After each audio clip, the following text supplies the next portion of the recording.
Hello.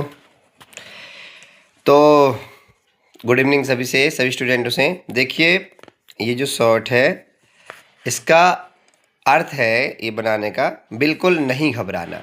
जो बनता है वही आना है।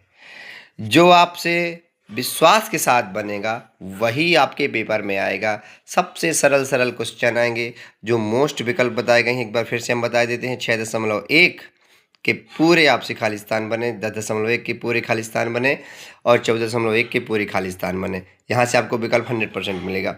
आपके पाठ 8 के जो भी सर्वसमकाओं के सूत्र हैं, आपके जो भी टेबल हैं, आपके सर्वसमकाओं के जो भी पक्षांतरण हैं, ये आपके विकल्प है। Sine square plus cos square बराबर 1, 1 प्लस टेन स्क्वायर बराबर सेक स्क्वायर और 1 प्लस कॉट स्क्वायर बराबर कॉसेक स्क्वायर। टेबल के मान मतलब साइन कॉस 10 कॉसेक सेक, इन सब के मान आपके sine 0, sine 30, sine 45, sine 60, sine 90 है ना।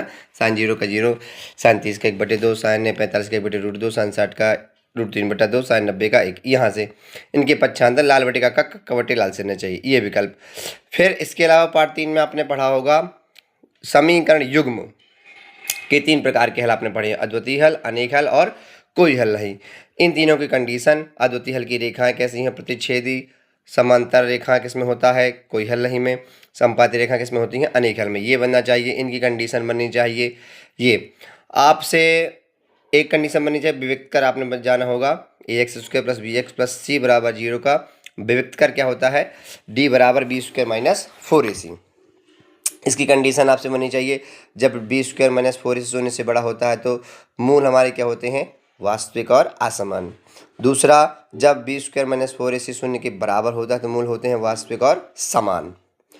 तीसरा, जब हमारे मूल वास्तविक नहीं होते तो b² - 4ac क्या हो जाता है, शून्य से छोटा हो जाता है। मतलब ये जितने तीन के केस हैं ये हमारे सब वार्षिक में आने वाले विकल्प है, 100% आएंगे आपसे। और वही आप 6.1 जो हमने बात की है वहाँ से क्या आएगा, सभी वृत्त समरूप, सभी वर्ग समरूप, कौन से त्रिभुज समरूप, सभी समबाहु त्रिभुज समरूप, माध्य माध्यक बहुलक में संबंध, 3 माध्यक बराबर बहुलक प्लस 2 माध्य, प्रायिकता का मान, प्रायिकता की कंडीशन, निश्चित प्रायिकता की परिभाषा, उसका मान, मतलब ये सारे छोटे छोटे मान आपको पूछे जाएंगे। शून्यकों का योगफल, शून्यकों के गुणनफल का मान, √p क्या है, अपरिमेय संख्या, यदि √p अपरिमेय है तो इसमें p क्या है, अभाज्य है। तो मतलब ये सारे, और आपके परवलय का परवलय का जो आपका ग्राफ है वो किस बहुपद में होता है, द्विघाती बहुपद में। तो ये सारी मोस्ट चीज़ जो हमने आपको बताई विश्वास के साथ पढ़िए, वही बनेगा जो आएगा। सभी 4 नंबर के क्वेश्चन, 5 नंबर के, 3 नंबर के, सभी से बन जाएंगे। बेस्ट ऑफ लक, पढ़ते रहिए। जय हिंद, जय भारत। कमेंट मैं